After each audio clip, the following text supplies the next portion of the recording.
This is Nate Harrison, recording in winter of 2004.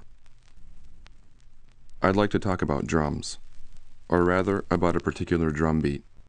I'm sure you've heard it dozens of times before. It's a ubiquitous piece of the pop culture soundscape.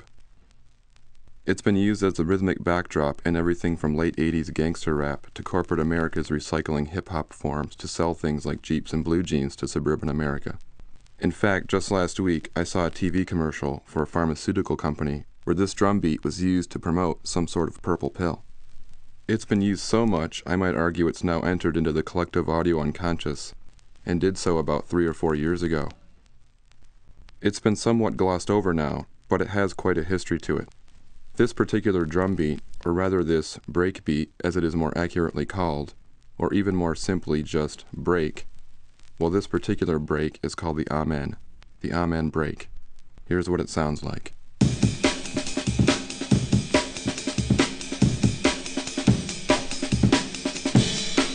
Here, I'll play it again.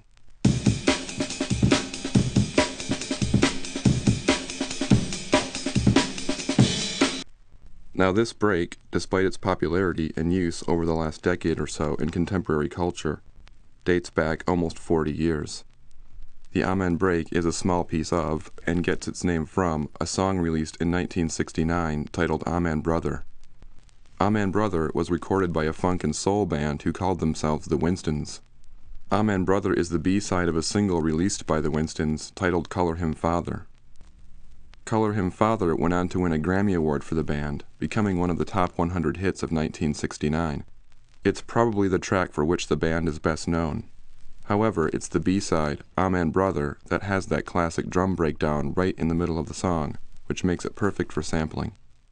Here it is again, with more of the rest of the track included to give it context.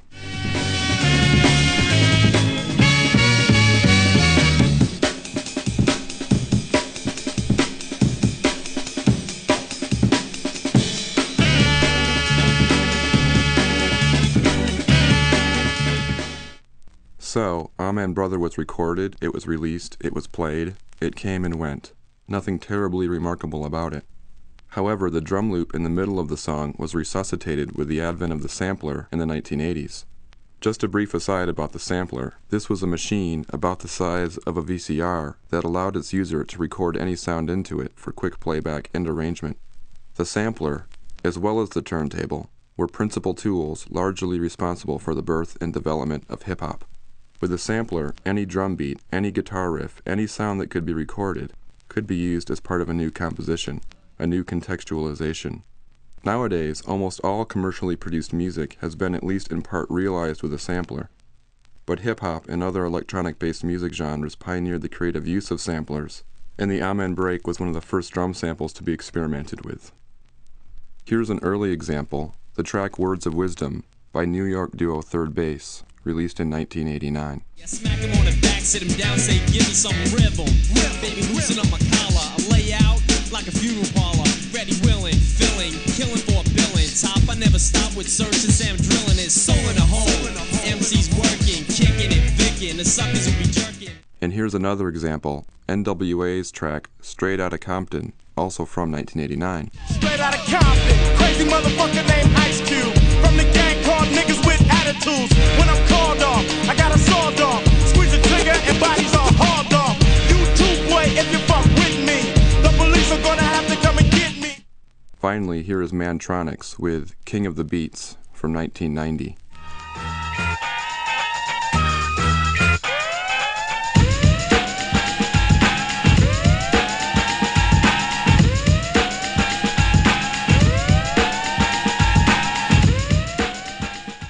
In these cases, a one-bar loop of the Amen was used to create the rhythms. That is to say, it's a fairly straightforward use of the break. As time went on and samplers became more complex, so did their usage. In the UK, right around the time Straight Outta Compton is released, the rave scene there explodes, with musicians and DJs who used samplers and the Amen break to produce hardcore techno, raga jungle, and drum and bass. Jungle in particular, it being an amalgamation of reggae toasting, heavy bass lines, and high-speed breakbeats, centers its aesthetic almost entirely around the deconstruction of the Amen. This was done by slicing the original 6-second sample into its individual drum hits. Each snare drum, each bass drum, the hi-hats, the crash cymbal.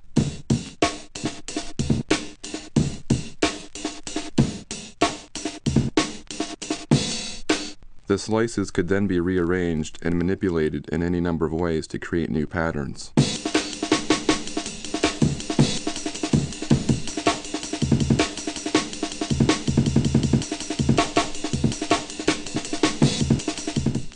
Here's an earlier jungle artist. This is Shy FX's track, Original Nata, from 1994.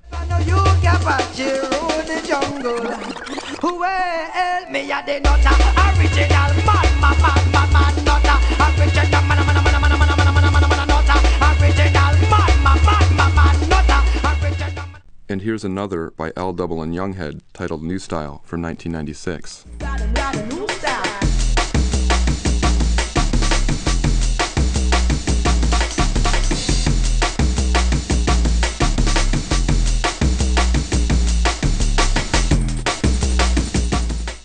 Amen tracks like these were plentiful and easily disseminated to their audiences via acetate test pressings, or dub plates as they're called. These one-off recordings, unlike mass-produced vinyl records that typically had to be pressed in quantities of 1,000 or more, were, and still are, cheap to make and could be cut quickly. A musician could make an Amen track in the morning, get a dub plate cut that afternoon, and have a DJ play it to a crowd that night. Dub plates don't last very long, however, and can only be played about 50 times before they wear out. The recording you are listening to now is an example of a dub plate. In any event, with jungle's popularity, what you got in reaction was this sort of chin-stroking art crowd who took the Amen as their own in the name of a sort of, as some might say, a highbrow posturing. They proceeded to push the levels of absurdity with its use, really tweaking the arrangements beyond a point of danceability and syncopation, and into a realm of pure fetishization and self-indulgence. Here's the UK's Tom Jenkinson, aka Square Pusher, with the track Vic Acid from 1997.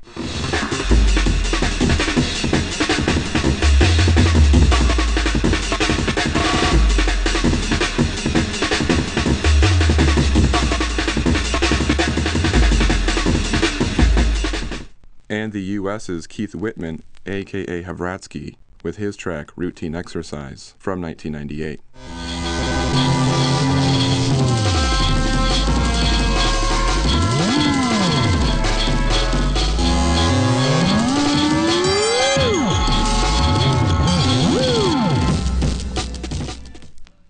And now, just to fast forward a bit, if you tune in to the internet radio station www.ragadjungle.com, you'll be massaged by endless permutations of the Amen break, 24 hours a day, 7 days a week. Despite jungle and drum and bass being over 10 years old now, they still have their hardcore fans, even if they base their devotion partly on the nostalgia of the early UK scene. I find this quite interesting. Hundreds of tracks, dozens of DJs, a number of clubs and events, in effect an entire subculture, based on this one drum loop. I mean, based on 6 seconds from 1969. What is it about the Amen break? What's the fascination? Is it the punch of the snare drum? Or maybe the overall groove of the loop? Obviously it seems to have infected a great many musicians. Here's one more example, and a kind of odd one at that. Perry Farrell, as some know as the frontman for Jane's Addiction and Porno for Pyros, making some kind of hybrid rock jungle cover of Led Zeppelin's Whole Lotta Love.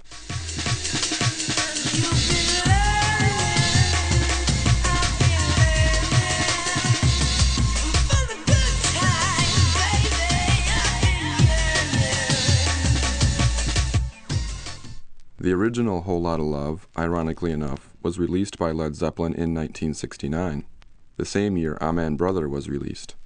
Indeed, the Amen break appears quite adaptable to a range of music genres and tastes. So perhaps an important question is, where are the Winstons during all this?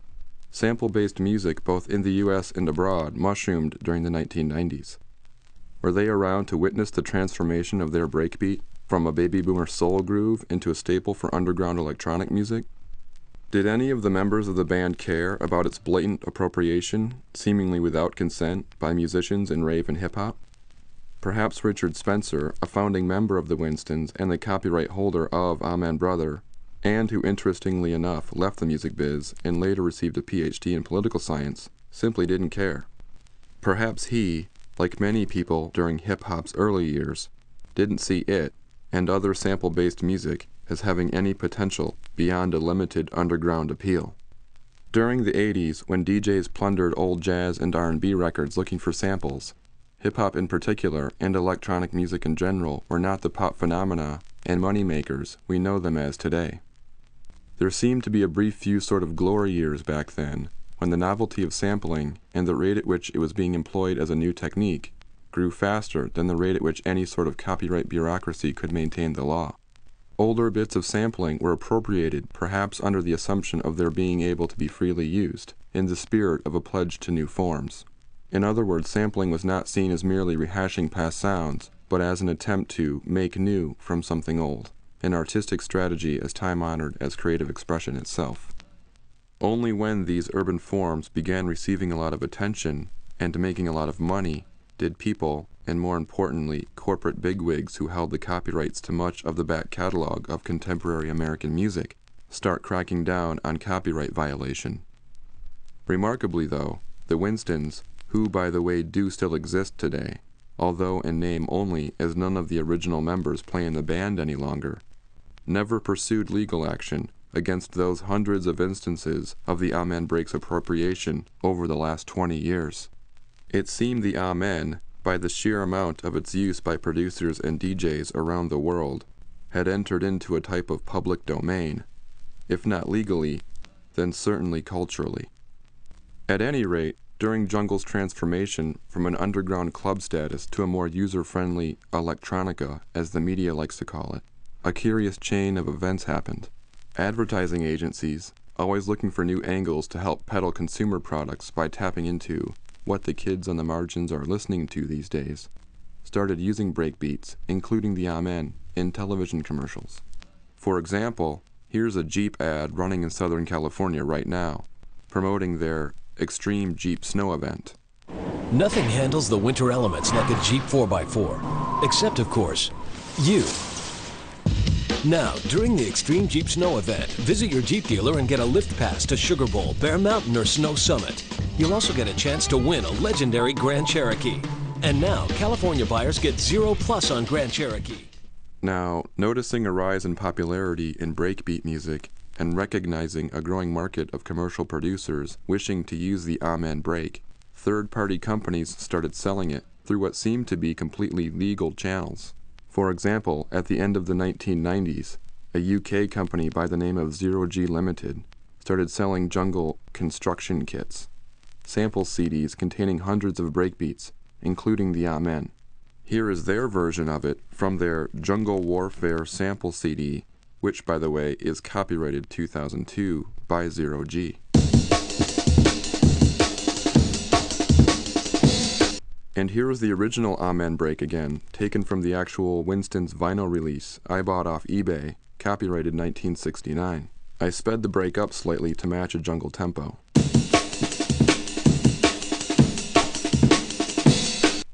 I don't think it's much of a stretch to conclude that 0G appropriated the Amen, although according to their packaging they guarantee that all samples in the construction kit have been created specially for it.